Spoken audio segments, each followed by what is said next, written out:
নাকি বৃহৎ দলটা চুর চামার বাটপার সবাইকে জায়গা দিবে।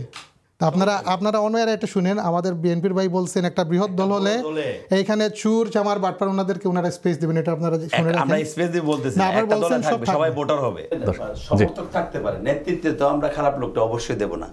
ইমাম সাহেব নেতৃত্বে আসে না, ইমাম হচ্ছে সকলের, একটা এলাকার ইমাম হচ্ছে সকলকে নামাজ পড়াবে। ইমামকে যদি আপনি পদ দিয়ে দেন, এদের মানে এদের ফিলোসফি থাকতে পারে, জামাত ইসলামে থাকতে পারে, আমাদের দলে না। বলছি যে একটা দলে ওনাদের দলে, আমি বলছি আমরা শুধু দাড়িওয়ালা টুপিওয়ালা হইলে আমাদের দলে থাকতে পারবো, শুধু মানে গেলে বাবা নামাজ পড়ছো মানে একটা প্রথমে ধর্মভিত্তিক নও, আমাদের এটা হচ্ছে সামগ্রিক।